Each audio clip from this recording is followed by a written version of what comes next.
Na mimi nataka kusema mambo mawili tu makubwa, ambayo moja ni mazingira na la pili ni la muungano. Kwa kwanza na mazingira, tumeona takwimu nyingi sana zikirudiwa kwa namna kila mwaka nchi yetu inavyoteketeza hekta za misitu kwa ajili tu ya mkaa. Na kutokana na hali hiyo ndipo tunapompongeza Dr. Samia Suluhu Hassan, Rais wa Jamhuri ya Muungano wa Tanzania, kwa kuona hatari hiyo na kuanza kutoa gesi na kuhakikisha uwekezaji mkubwa unafanyika katika gesi kiasi kwamba gesi ifikie kununuliwa kwa bei rahisi kwa kila Mtanzania. Lakini hapa mwenyekiti, pia ni kuipongeza wizara chini ya Mheshimiwa Makamu wa Rais na Waziri kaka yetu Masauni, katibu mkuu na viongozi wote ambao wameweza kushirikiana na Wizara ya Nishati kuhakikisha jambo hili la gesi linaenda vizuri, na ni jambo la msingi sana. Tukaenda wapongeza sana.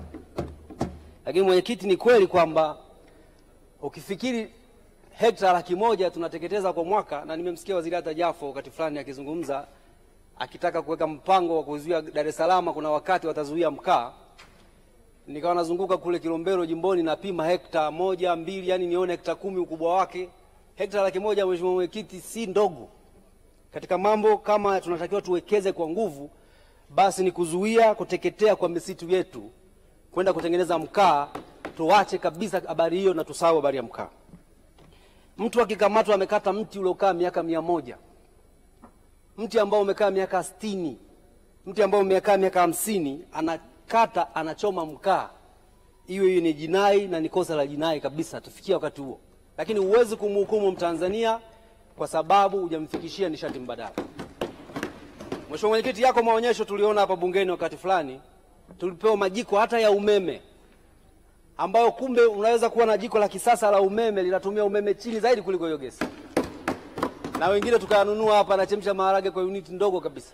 Hiyo pia ni njia mbadala ya kupelekea watu. Tuna umeme wa megawati 2115. Tupeleke umeme huu, watu wanunue yale majiko pia yasambazwe bila kodi, watu waache kupikia mkaa. Na kama ningelikuwa na mamlaka, Dar es Salaam ingelikuwa ya kwanza kuacha kutumia mkaa. Nenda Dar es Salaam, pishana na malori kwenye foleni yalobeba mkaa, ukiangalia ukisema hii ndio miti ya nchi yangu na miaka 50, miti na miaka 100, ni hatari. Si jambo la kuleta masiara. Kama viongozi wetu, Mheshimiwa Waziri, na hii ni sekta mtambuka, mnaweza mkaamua jambo hilo, majiji yetu yaache kutumia mkaa, tunusuru nchi hii na miti. Hakuna miti itakuja kupandwa hii inapandwa huku italingana na hii miti tunakata hii miaka 100, miaka 50. Hakuna kitu kama hicho. Niliwahi kuwa kiongozi Rombo pale kwa Profesa Mkenda, Moshi, Kilimanjaro. Kukata mti ni kama umeiba, umevunja nyumba ya mtu. Na mimi nilikuwa dasi, ulikuwa unatuonyesha miti 4 uliopanda, ndio tunakupa kibali cha kukata mti mmoja. Na kibali hicho kinatolewa na DC, anajua kuna mti unakatwa kata fulani leo, chini ya uangalizi wa mgambo.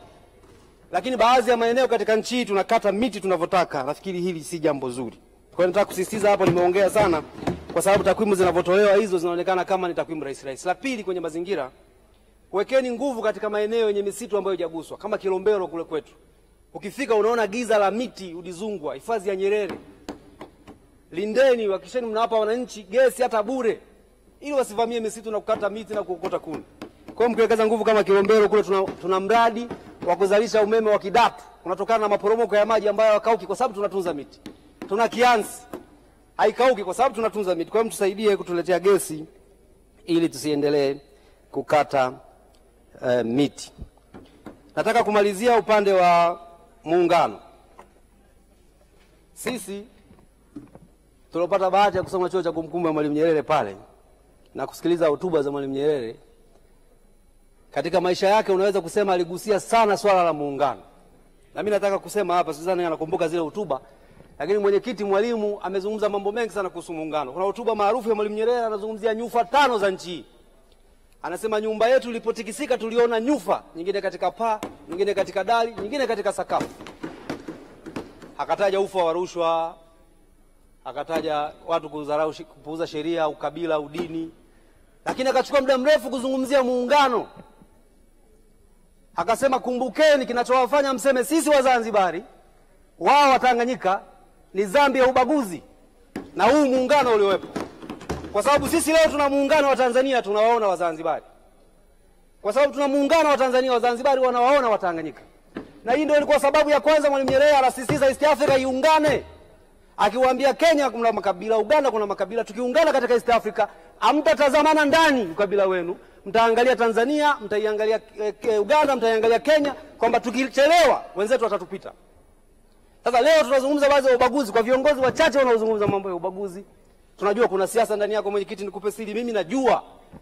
Vipo vyama vya siasa vilikaa vilisema hii CCM kwa muungano huu huwezi kuingoa. Kwa sababu inakubalika huku, inakubalika huku. Tupambane tupate sehemu ya Tanganyika, tuwe na serikali ya Tanganyika. Tukifanya serikali ya Tanganyika kuna siku tutaongoza nchi. Wanajidanganya, kuna watu waliozaliwa baada ya muungano hawawezi kukubali hiyo. Kwa hiyo Mwalimu Nyerere anasemaje? Dhambi ya ubaguzi mkisha kuitenda mtaendelea. Ni kama na sawa sawa na kula nyama mtu. Kila nyama mtu mtaendelea tukula, hamtaacha. Mtatengana na Wazanzibari. Anasemaje Mwalimu kwamba wale watakao washangaa wenzao wakiwatenga watabaki salama? Hotuba maarufu kabisa. Anasema Wazanzibari wakiwakataa Watanganyika kwa dhambi ile ya ubaguzi, wao wana rais, sisi hatuna rais. Kwa nini? Sababu zile zile za kitoto ambazo viongozi leo wanazirudia kwenye vyama vya siasa. Wanaona wivu rais wa Zanzibar. Mwalimu alishasema mtawakataa Wazanzibari, mtasema wao Wazanzibari, si wao wana rais, sisi hatuna rais. Kwa nini? Akatoa mfano mpaka wa Yeltsin, si rais gani? Mtawafukuza Wazanzibari. Na alizungumza hilo kwa upande wa Tanganyika pia. Mtakuta kumbe mlijidanganya tu. Hapa kuna Wazaramu, kuna Wachaga, kuna Wapare. Mtamaliza kusoma nyumba za Wapemba, mtakuta kumbe hamjabaki wamoja kama Watanganyika. Mwalimu akarudia tena. Wazanzibari wakiwakataa Watanganyika, Watanganyika watabaki wanawashangaa Wazanzibari, watasema wenzetu wanatuacha, wenzetu kwa nini? Kwa dhambi ile ya ubaguzi Wazanzibari nao hawatabaki salama. Ndio hiyo hotuba maarufu, utakuta kuna Wazanzibari na Wazanzibara. Sasa leo tunauliza kama Mwalimu alizungumza miaka hiyo jambo hilo, na shangazi hapo, mheshimiwa shangazi ametuambia sasa hivi tuna changamoto, hatuna zile kero za muungano. Tukiacha siasa, muungano wetu ni jambo la msingi kuliko kitu kingine chochote. Na mimi nilikuwa napendekeza mezani hapa kwamba lazima tuwe very serious kwenye jambo la muungano. Vyama visajiliwe endapo vinaamini muungano. Na sisi hatuna shida na aina ya muungano. Tukienda kwenye uchaguzi mkuu Oktoba, ACT nenda kasema nataka serikali 10, CCM sema nataka serikali 2, Chadema nenda sema nataka serikali 3 na nani na nani. Tukichaguliwa, tuweke sheria hapa, tukishachaguliwa na wananchi wachagua CCM, wamekubaliana na aina ya muungano wa CCM, hakuna mjadala mpaka uchaguzi mkuu ujao. Hakuna kuruhusiwa kusema baada ya uchaguzi kama sera zako zilikataliwa, unazungumza kwa watu kuhusu kubagua nchi. Yupo kiongozi mmoja wa siasa anaongea kuhusu muungano kama anaongea takataka fulani hivi. Watu wanamwangalia, vyombo vinamwangalia. Mimi namuombea mema atoke kule alipo. Lakini vyombo vinamwangalia na yeye watu wanamwangalia. Anachezea muungano. Na hilo swala hata la mahakamani kuweka hiyo kesi kwenye TV, kwani swala la kimuungano? Sio swala la kimuungano, lakini tunazungumza sisi wa Tanzania leo tunaona swala la kutengana kwa serikali ya Tanganyika ni kitu rahisi. Na mchakato ulifanyika huko hapa mwenyekiti. Viongozi wetu waliona busara, mapendekezo ya katiba yalikuja, watu wakayapinga. Wakasema subiri kwanza tuone kwanza kutoa elimu. Taarifa. Mheshimiwa Senga, kuna taarifa kutoka Dr. Joseph Mwagama. Asante Mheshimiwa Mwenyekiti, naomba nimpe taarifa, lakini kwa lengo la kuulinda muungano huu, naomba ikiwezekana muungano huu upewe kinga ya kikatiba. Asiruhusiwe mwanasiasa yote kuugusa muungano wetu, kwani ndio heshima, ndio tunu na ndio utambulisho wa Tanzania wetu.